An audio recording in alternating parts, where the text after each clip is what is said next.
नौकरी चौराहा पे आपका स्वागत है। आज हम बिहार एसएससी की ब्लॉक स्टैटिकल ऑफिसर या सब स्टैटिकल ऑफिसर के बारे में जानने वाले हैं। यह फॉर्म 1/4/2025 से 19/4/2025 तक फॉर्म भराएगा। इसकी वेबसाइट है bssc.bihar.gov.in। पोस्ट का नाम तो आपको बता ही दिए हैं। वेतनमान यानी सैलरी इसकी लेवल 7 की बेसिक 44,900 से 1,42,400 तक होती है। इन हैंड सैलरी इसमें आपको 70 प्लस मिलेगा। इसकी शैक्षणिक योग्यताएं हैं आपका ग्रेजुएशन में अर्थशास्त्र, गणित और सांख्यिकी तीनों में से किसी एक सब्जेक्ट से कम किसी एक सब्जेक्ट से आपका ग्रेजुएशन होना चाहिए। इसमें 682 सीट है, जिसमें महिलाओं के लिए 231 सीट है। बाकी यहाँ देख सकते हैं आप, अनारक्षित के लिए 313, एससी के लिए 98, एसटी के लिए 7, अत्यंत पिछड़ा के लिए 112, पिछड़ा वर्ग के लिए 62, पिछड़ा वर्ग की महिलाओं के लिए 22 अलग से है। उसके बाद आ जाते हैं हम लोग उम्र सीमा के लिए। 21 से लेकर 37 वर्ष के अनारक्षित पुरुष ये फॉर्म भर सकते हैं। वहीं महिलाओं के लिए, अनारक्षित महिलाओं के लिए यह उम्र सीमा 40 साल है। पिछड़ा वर्ग, अत्यंत पिछड़ा वर्ग पुरुष और महिलाओं के लिए 40 वर्ष। SC ST के लिए 42 वर्ष है।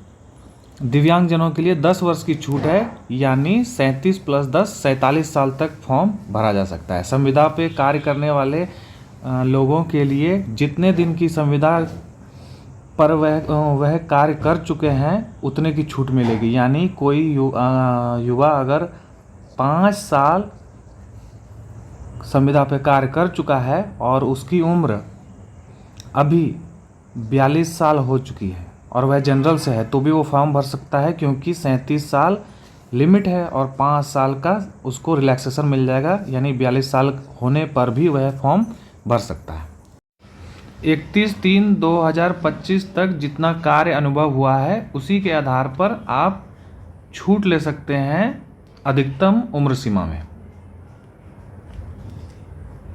लिखित परीक्षा में सिर्फ MCQ पूछे जाएंगे, जो 150 होंगे और हर MCQ 4 नंबर का होगा, यानी टोटल 600 नंबर का MCQ होगा, जिसको 75 अंक के लिए कैलकुलेट किया जाएगा। उसका फॉर्मूला यहाँ दिया हुआ है। जितना भी प्रतिशत अंक प्राप्त होंगे उसको 0.75 से गुना करके एक अंक निकाला जाएगा। जैसे कि मान लेते हैं लिखित परीक्षा में आपको 60% अंक प्राप्त होंगे, उसको पुनः 0.75 से गुना करने के बाद 45 प्राप्त होगा। यानी फाइनल मेरिट के लिए आपको लिखित परीक्षा में 45 मार्क्स आया है। इसी तरह आप अपना बाद में लिखित परीक्षा के बाद अंक कैलकुलेट कर लेंगे, आपको पता चल जाएगा कितना अंक आपको फाइनल मेरिट के लिए प्राप्त हुआ है। इसके बाद संविदा के लिए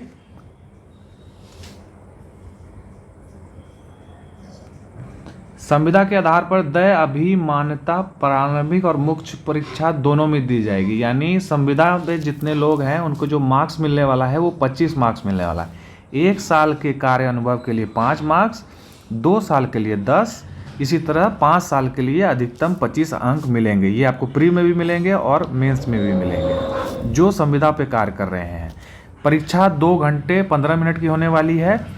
निगेटिव मार्किंग भी है, -1 निगेटिव मार्किंग मिलेगा अगर एक क्वेश्चन आप गलत करेंगे। परीक्षा का माध्यम हिंदी और इंग्लिश दोनों होने वाला है। अगर 2 स्टूडेंट्स के अंक समान हो जाते हैं तो उस स्थिति में जिसकी उम्र ज़्यादा होगी उसको ऊपर रखा जाएगा। अगर दोनों की उम्र सेम है तो अंग्रेजी वर्णमाला के अनुसार उनके नाम के हिसाब से ऊपर रहेंगे। जैसे कि अगर किसी का नाम D से है और किसी का नाम M से है तो D वाला वरीयता में ऊपर होगा। ये कुछ औपचारिक न्यूनतम अर्हता मार्क्स दिया हुआ है, यानी कि आपको मिनिमम 40% तो आना ही चाहिए। वैसे तो 40% से ऊपर ही कट ऑफ जाएगी। अब परीक्षा शुल्क देख लेते हैं। जनरल, OBC, पुरुष के लिए, जनरल के पुरुष और ओबीसी के पुरुष के लिए 540 और अन्य सभी के लिए कैटेगरीज के लिए 135 रुपये निर्धारित किए गए हैं।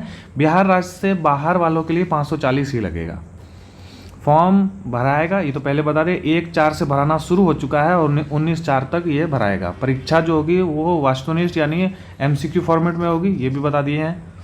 अब इसमें जो एक ध्यान देने वाली बात है कि 40,000 से ज़्यादा अगर एप्लीकेशन होगी तो ही प्री कंडक्ट किया जाएगा, नहीं तो सिर्फ मेंस होगा। अगर इससे ज़्यादा होते हैं उसके बाद प्री मल्टीपल शिफ्ट में कराना पड़ता है अगर, तो फिर नॉर्मलाइजेशन का फॉर्मूला लगेगा, यानी नॉर्मलाइजेशन दिया जाएगा। जिसका शिफ्ट आसान होगा और किसी का शिफ्ट हार्ड होगा तो हार्ड वाले के नंबर को इजी वाले के नंबर के अनुसार नॉर्मलाइज कर दिया जाएगा। मेंस 5 गुना लोगों को देने का मौका मिलेगा, यानी 682 पोस्ट है, इसको 5 से गुना कर दीजिए, आपका लगभग 3410 लोगों को मेंस देने का मौका मिलेगा। प्रारंभिक परीक्षा में तीन तरह के विषय होंगे, एक होंगे GK, दूसरी है GS प्लस मैथ। 5 गुना लोगों को मेंस देने का मौका मिलेगा। मेंस के लिए दोबारा फॉर्म भराया जाएगा, ऐसा यहाँ लिखा भी है। मेंस मुख्य परीक्षा हेतु अलग से विज्ञापन प्रकाशित होगा, फिर से फॉर्म भरना पड़ेगा। प्रारंभिक परीक्षा में सामान्य अध्ययन होंगे, सामान्य विज्ञान और गणित होंगे और रीजनिंग के क्वेश्चन आएंगे। इसका सिलेबस यहाँ दिया हुआ है, आप डिटेल में चाहे तो पढ़ सकते हैं या स्क्रीनशॉट ले सकते हैं। इसके बाद मुख्य परीक्षा में 2 पत्र होंगे। पहला पत्र होगा हिंदी का, जो क्वालिफाइंग नंबर होगा, यानी सिर्फ 33% आपको नंबर लाने हैं और आप पास हो जाएंगे। उसके बाद मुख्य परीक्षा में सेम प्री के जैसा सिलेबस है। आरक्षण का लाभ सिर्फ उनको मिलेगा जो बिहार राज्य के सक्षम स्तर के प्रमाण पत्र प्रस्तुत कर पाएंगे। इसके बाद जो महिलाएं हैं, विवाहित महिलाएं, उनके लिए एक थोड़ी टेक्निकल चीज़ है कि पिता के नाम का creamy layer, non creamy layer प्रमाण पत्र उनको चाहिए होगा। उसमें पति के आय के हिसाब से उनको आरक्षण नहीं मिलेगा। पिता के नाम के हिसाब से उनको क्रीमी लेयर प्रमाण पत्र प्रस्तुत करना होगा। इसके बाद अगर कोई अभी BC से या EBC से या EWS से फॉर्म भर देता है और उस समय किसी प्रकार की त्रुटि या प्रमाण पत्र प्रस्तुत नहीं कर पाता है तो उस केस में उसे जनरल कंसिडर कर लिया जाएगा। जो PWD हैं यानी दिव्यांग लोग हैं, PWD पर्सन विथ डिसेबिलिटी, उनके पास सर्टिफिकेट सर्जन या सिविल सर्जन या CMO के द्वारा निर्गत किया हुआ होना चाहिए। इसके बाद EWS की महिलाओं के लिए एक छोटा सा और टेक्निकल चीज़ है। EWS की महिलाओं के लिए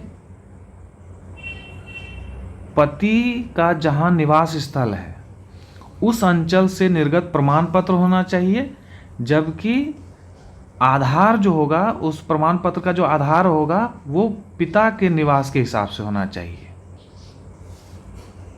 EWS सर्टिफिकेट 1 साल पहले का होना चाहिए, 1 साल पहले तक का होना चाहिए।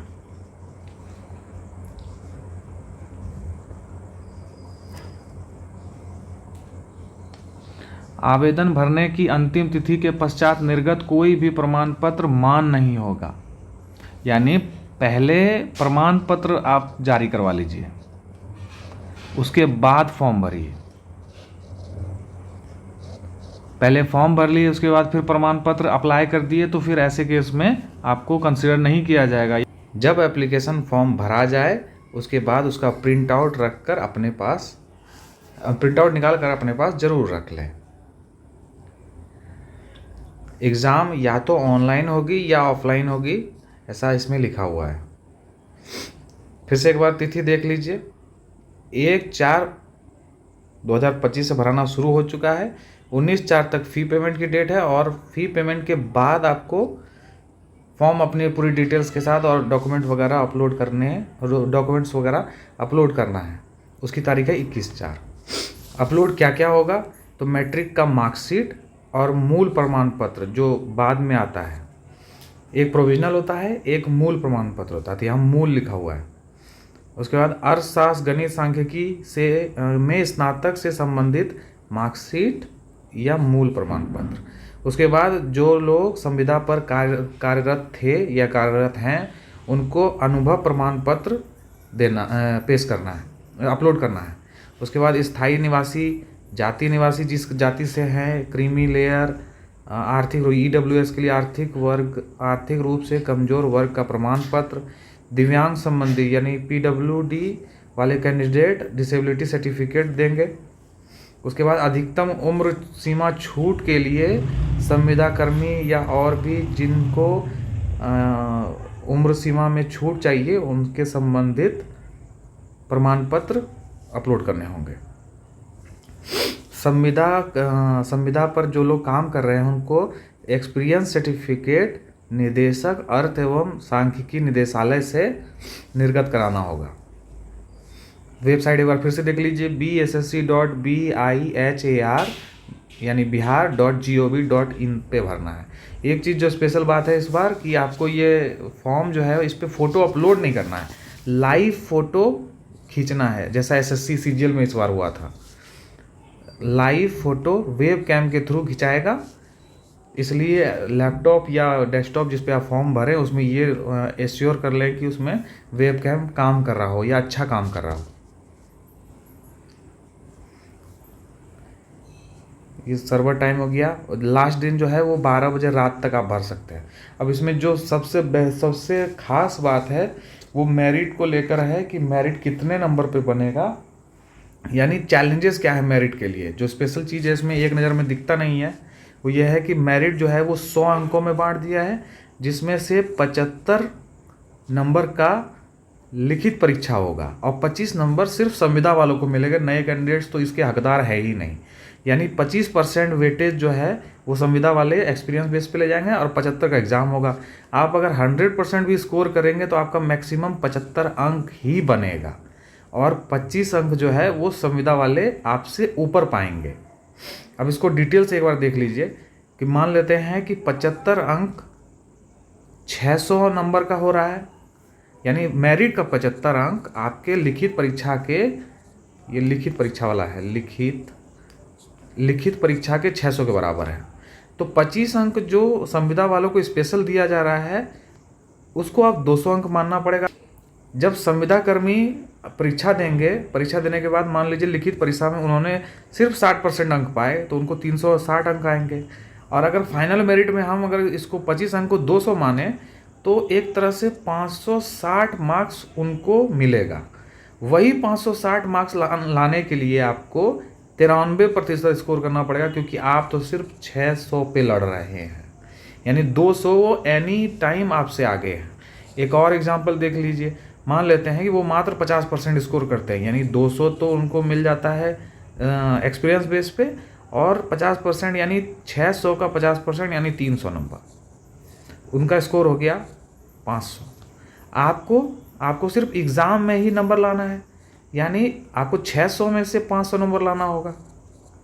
अब देख लीजिए कि 600 में 500 नंबर लाना कितना मुश्किल काम है, जबकि इसमें 50% क्वेश्चन सिर्फ GK GS से हैं और 50% ही है जिसमें कि मैथ है जो स्कोरिंग सब्जेक्ट होता है, या रीजनिंग है, यानी 300 नंबर तक तो आप ले आएंगे।